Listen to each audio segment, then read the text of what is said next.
New Zealand's mountainous terrain makes it one of the top ski training destinations in the world.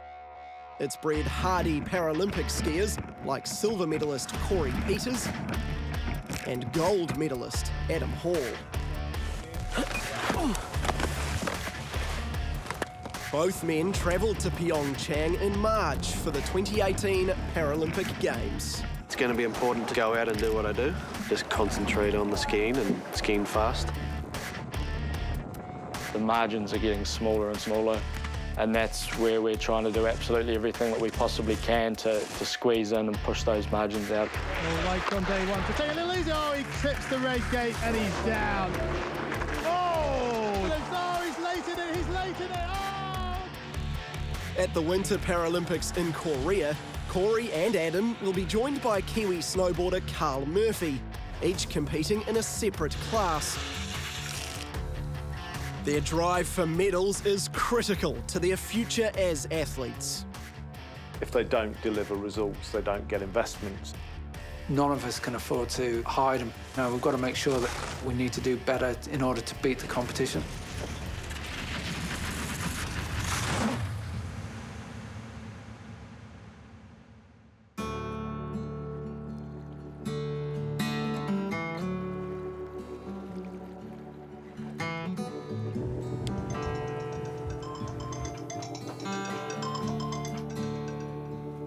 Otago born and raised, Adam Hall has travelled the world circuit for 13 years. Adam's training for his 4th Paralympics. He's been ranked in the top 5 in his class for almost a decade. My morning ritual of Weet-Bix every morning. As a good southern man, I guess. His mum introduced him to skiing as a child, knowing it would help build strength and offset his spina bifida. He's done winters back-to-back for 16 seasons. I never knew how long I'd be able to keep doing this, especially from a body point of view and how I'd be able to hold up. But training's been really good for my body. It's probably been one of the best things for me, and it's kept me really healthy and it's kept me really fit.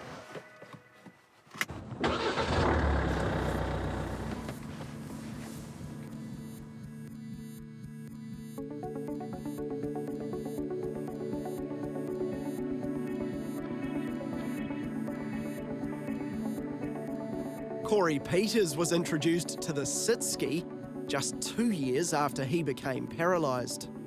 Preferably racing in bluebird conditions is, the ideal situation, but in an outdoor sport like we do, it's Mother Nature does what she wants. No, honestly, this is really good weather. This is really good weather, I'm serious. Like, on a normal day, it wouldn't be anywhere near as good as this. We use different lenses in our goggles to try and cope with those conditions and the flat light and stuff like that. When you're going at the speeds that we go at, it's pretty nice to be able to see the terrain and the bumps and the ruts. Before his accident, Corey was a motocross rider and surfer. The sit ski felt surprisingly natural.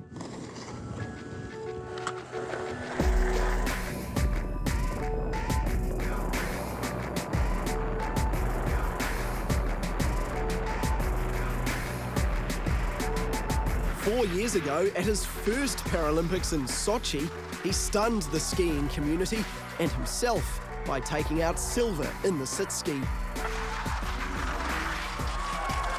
The time of Christoph Kunz, 2:32.73. Corey Peters for the gold, or is it silver? He's outside, it's silver medal for Corey Peters. I guess looking back to Sochi, there was no pressure for me. I was kind of the new kid on the block and I could just go out there and do my thing. So for me, it's going to be important to try and keep that mentality. I would say Corey would be the fastest progressing athlete that the sport has ever seen. Kind of sent, I think, a shockwave through the whole sport, specifically in the sit skiers. Adam's a bit of a legend himself. Regarded as the most disabled skier in his class, he continues to dominate world events. It's hard for me to even understand how I ski as well, because when you look at the way that I walk and then I jump on skis, it's a completely different result. It's a Kiwi company that designs Adam's custom orthotics that give his feet and ankles the stability to ski. The tips of his skis are tethered to keep his skis aligned.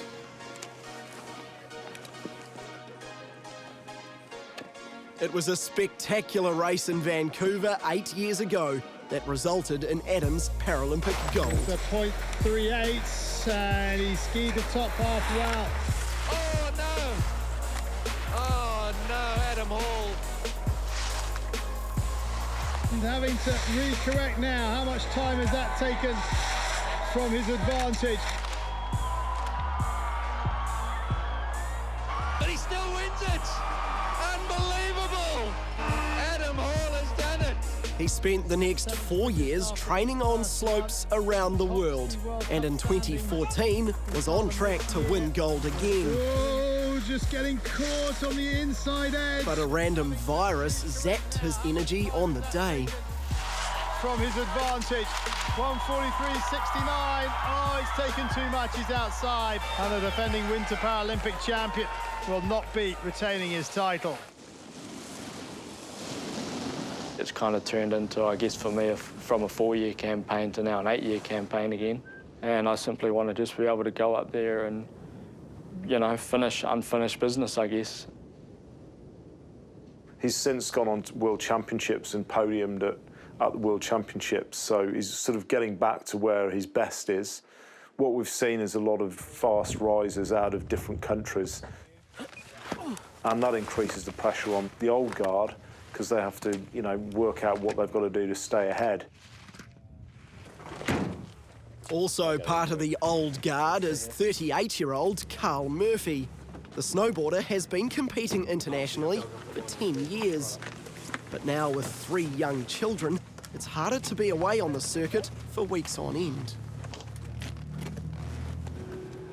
For the past 2 years, Carl has battled major leg injuries that impacted not his amputated limb, but his good leg. But he's back. When it first happened, that definitely crossed my mind that this could be the end. I had my surgery and I sort of started to recover from that. I was like, keep pushing here and see what happens, see if I can get back to where I want to be and get to the next Paralympics. Attention! Carl competes in the border cross and banked slalom, where he's ranked 3rd in the world. Funding of elite athletes is based on pure performance. Having dedicated their lives to the sport, all 3 athletes are under no illusion. They must medal. New Zealand, you know, Winter Paralympic athletes have always represented New Zealand well. We've always brought home medals from every Paralympic Games from the 80s. All the way through, except for 2006 in Torino, I believe. So we've always been very successful. You know, and then Corey saved our butt in Sochi with the silver, which was pretty cool as well. We're looking to build on foundations that were put down in Vancouver, Sochi, and we're looking for the team to deliver multiple medals, as well as bring through an extra couple of new faces that can go on and perform beyond 2018 into 2022 and beyond that. One of the new athletes on the radar of Snow Sports NZ is 21-year-old Aaron Ewen. Aaron was a talented BMX competitor until an horrific accident ended his career. He crashed after hitting a tree at speed. Snow Sports coaches suspected he had the makings of a Paralympic athlete. But Aaron wasn't sure he wanted that pressure while he was coming to terms with his disability. At the start, did the season in New Zealand, it was good, but I think I did 2 days training in gates and was like, nah, never, don't want to race, like, too serious and not that fun and all that. So I just ended up free skiing, having fun for the 2 months. You've got to set things free sometimes for them to come back. So Aaron spent a year just bladding around and learning how a ski worked. After a year of doing that, he decided to go a bit more into the race arena. After that, I was like, sweet, yeah, it's on, and just worked for the summer. And then when winter came around, just packed up my shit and moved to Wanaka. In his first season, he won international events. Now the real business begins. grooming him to compete at future Paralympics. Younger athletes, they're excitable and they're full of energy, and they haven't learned that actually being a full-time athlete is quite a tough role. It involves a lot of energy, and it involves a lot of commitments and a lot of sacrifices. Post-accident, paraplegics rapidly lose muscle tone. Aaron has almost no control of his stomach muscles. That's it, nice and strong. But core stability is vital to manoeuvre a sit-ski. 3, 2, 1, nice. By comparison, Corey's developed massive shoulder and core strength since his accident. For me, this is kind of what I do for warm-up, but also to try and keep like my shoulders strong and robust, because if we are to crash, the first point of contact is going to be our shoulders. I'm using a lot of core and oblique, so that's the sort of prominent muscles that I use throughout the turning. Adam began competing in an era when adaptive skiing was just starting. As the sport's taken off, there's understanding of how to push these disabled athletes harder. So I'm just about to do a deadlift. And this is one of my key exercises that I do to really gain that leg strength that I've been looking for and trying to gain. So really trying to find that overall global power.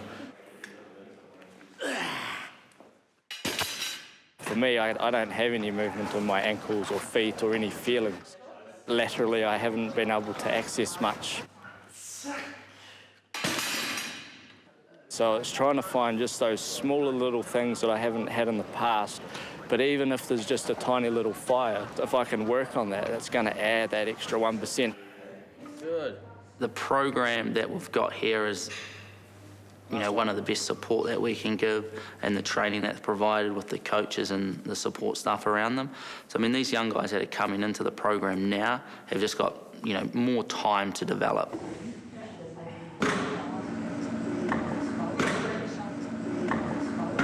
I was impressed when I first met Corey.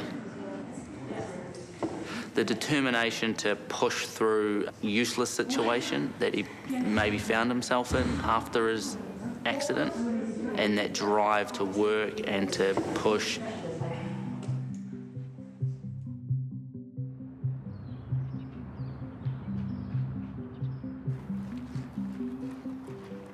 Before his accident, Corey worked as a builder.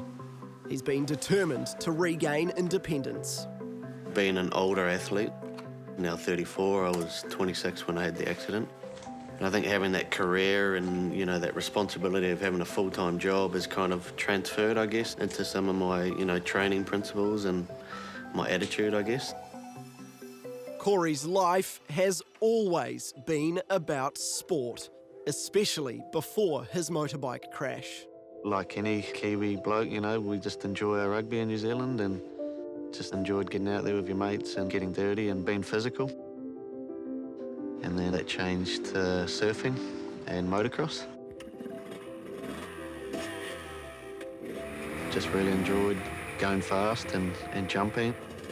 You know, some of the jumps were 60 foot, 70 foot. Obviously that come with quite high risks, and, you know, you had to be quite calculated with the speed that you come into the jumps, which I miscalculated.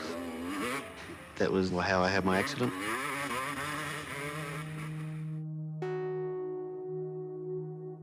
The feeling that I had initially after the accident was like water balloons, like my legs felt like jelly. And I sort of lying on my back and just in panic mode, really.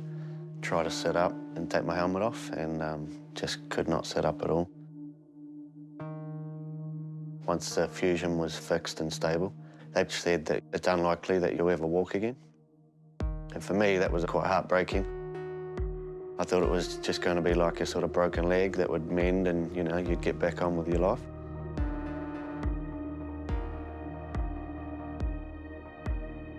For me, I think the mental side of things was probably the toughest thing. It was quite isolating. Like, I didn't know anybody in a chair at all when I had my accident. So I went through quite a depressive state. Yeah, I think the biggest turning point was the sport. I now had a new focus to concentrate on, rather than just the rehab. It was a chance for me to meet other people in chairs and realise that they were just normal people that had suffered a life-changing injury, you know. As depression started to creep in, Corey challenged himself. He's an incomplete paraplegic, so believed there was potential to gain some movement in his legs. So initially I started using parallel bars. You know, it might have only been for 30 seconds or a minute. And that progression went to trying to use the crutches as well, which obviously had its obstacles and lots of falls.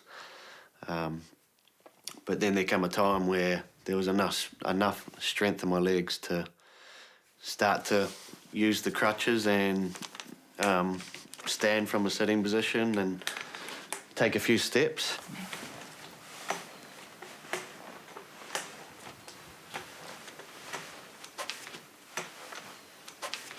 So it's a bit weird because obviously having no feeling or sensation below the knees, I don't really know where my feet are, so I have to watch every step where I place the foot. Otherwise I'll probably end up tripping up. But that wasn't enough. In recent weeks, he's figured out that the automatic acceleration of an electric bike could offset the lack of function in his legs. So I've been riding a bike now in the gym for, you know, a couple of years now, and I sort of thought, why not give it a try on a real push bike? And yeah, it's gonna be a bit of trial and error, but we'll see how it goes. But he hasn't told his coach what he's up to. No, so this is a day off. This is where we get up to all sorts. They don't see it until they see it. He doesn't need to know. So long as nothing bad goes happening, you know, fall off, get a bit of road rash. But this is my time, my private.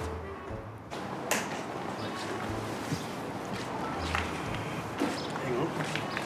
Match that over. Got it. Clip in. Obviously, it takes a lot of balance and coordination, but I think once you get up to speed, it should be fine. He's off. But in order to stop, he'll have to grab hold of a pole or a tree or crash. Basically, I'm riding the bike with my hip flexors and my quads. In order to bring the pedal back round, most able-bodied would use their hamstring, but because I don't really have much hamstring working, I kind of hitch the pedal back up with my hip flexor. And the way this bike is designed is whatever power I put into the pedal, the motor kicks in and assists you with it.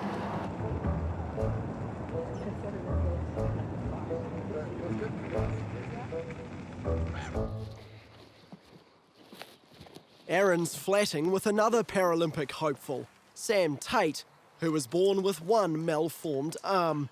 Live in Luggett, just out of Wanaka. The Luggett life, we call it. But yeah, it's good times.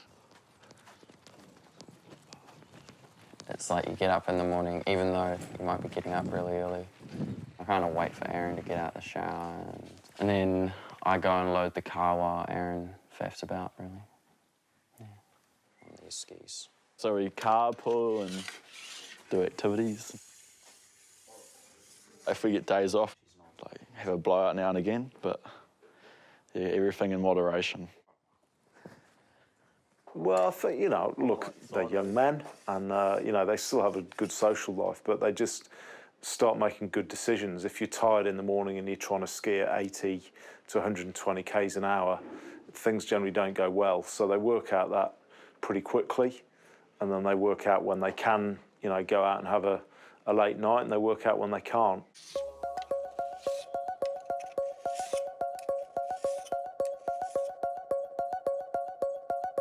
When he's not training on the mountain, Carl snatches time between school pickups and helping with a newborn to build his fitness. Yeah, I've got 3 kids, a 6-year-old, 2-year-old and a newborn. So I can spend a day training and I come home and it's, you know, it's back to normal life of changing nappies and, you know, helping cook dinner and clean the house. On top of that, being a Paralympic sport, there's not a lot of money, you know, sponsors are hard to come by. So I have to work full-time and I run my own architectural business.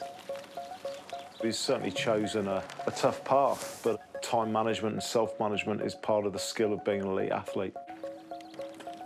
Just plan the hell out of everything, so how much time they've got, what do they need to do, what's a priority. Once they know what that looks like, make sure that anyone around them will understand what commitments they have and everyone gets on board and supports them to deliver.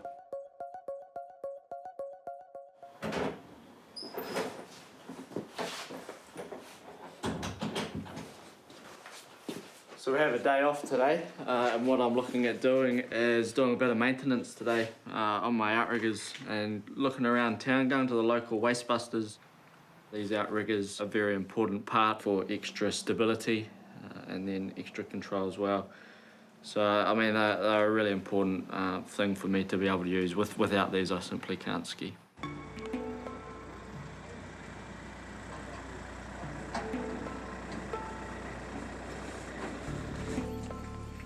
By international standards, our athletes' funding is modest. Adam's a good farm boy, always ready to improvise and find a cheap solution to his technical needs. A wonderful recycling centre this is, as they say. One man's trash is another man's treasure. I guess over many years I've found many different things in this place. And the hunt continues. I've been out here a few times in the last few weeks since I came back here and haven't been able to find a pair, so today's my lucky day. Now to see what we can get them for. 20 bucks maybe? We'll see.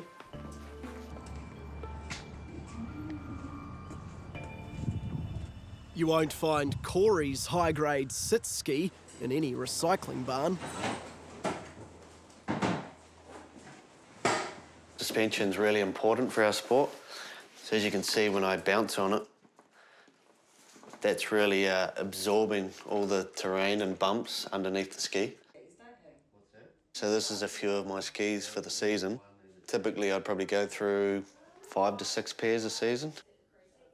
Because this is just a normal able-bodied ski, the amount of forces and G-forces that we put through that one ski, you know, you've got the weight of the sit ski plus the weight of my body and then the amount of force that comes through the turn. The skis aren't really designed for that. This season we're also looking at how we can make this fairing a lot more aerodynamic and whether or not we can kind of have some sort of carbon fibre fairing through here.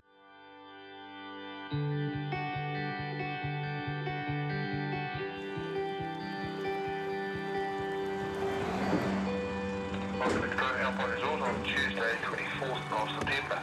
Cardrona is open today. A bit of cloud around this morning, plus 1.5 degrees in base. Cardrona in New Zealand's South Island offers world-class ski training, but it's been a season of unpredictable weather. With more international teams booking time on the slopes, the Kiwi team is under pressure to get enough training runs in.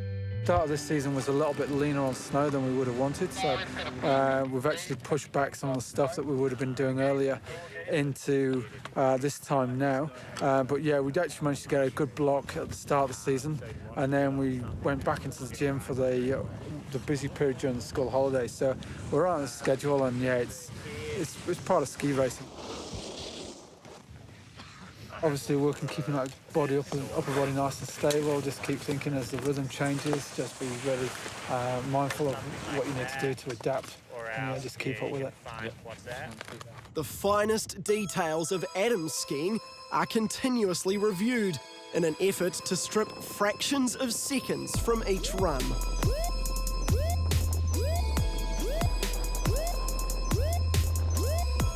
So a lot of it has come down to going away and working on AFOs and my outriggers.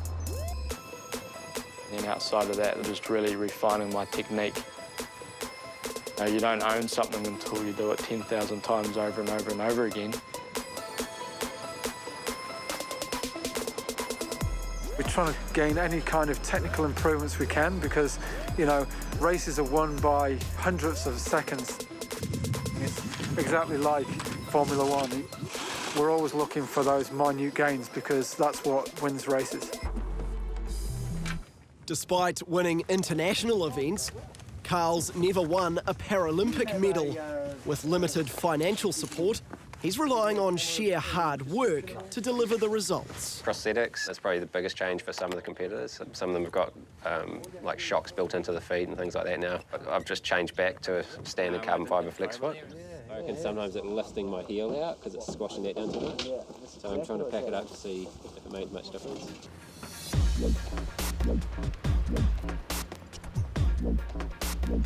Some of the more heavily financed teams like USA, Canadian team, they've got a little bit of an advantage from that side, but you know, if you're willing to put in the work as an individual athlete like myself, and you know, at the end of the day, it's just snowboarding, so it's whoever's the best snowboarder on the day.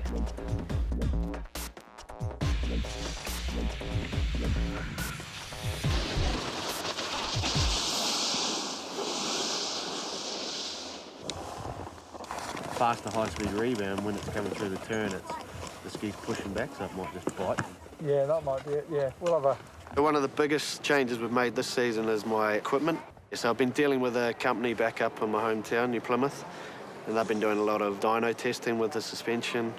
7 months out from the games, that's the time frame that we have for me to get that set up right and get me trusting it and comfortable with it. The victory in Sochi has had a massive impact on Corey. We've seen Corey grow from being a wannabe to a world champion, and mentally, confidence unshakable. His belief in his equipment, his strength and his conditioning in the gym is phenomenal. Everything that he's doing at the moment is just building on that confidence.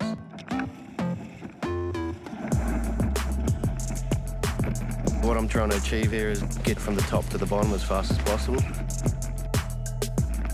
In order to do that, is where I'm starting the turn and the initiation of the turn and when I'm finishing. It's kind of like a flow-on effect, and if you start to get that rhythm going, then it's easier to keep it.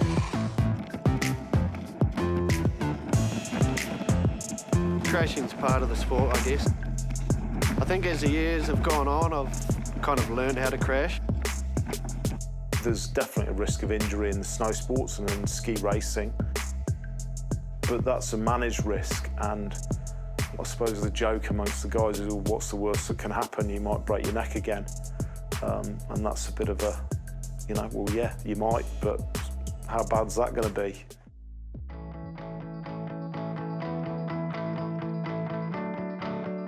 Every nation, we're trying to learn what they're doing and try and make sure that we're better than them, and they're looking at us and trying to make sure they're better than us. We'll find out in Korea who got it right. The last sort of 6 months, definitely tracking exactly where I want to be and looking really promising for a gold medal.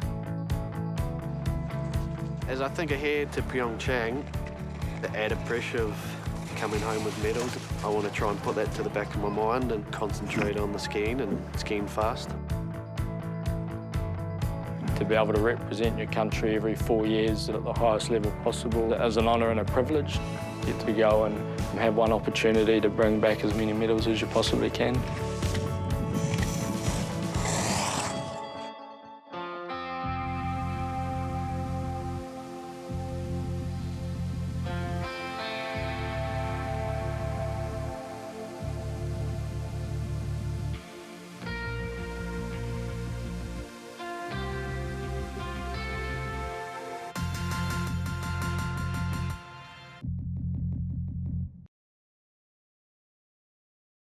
Attitude was made with funding from New Zealand On Air.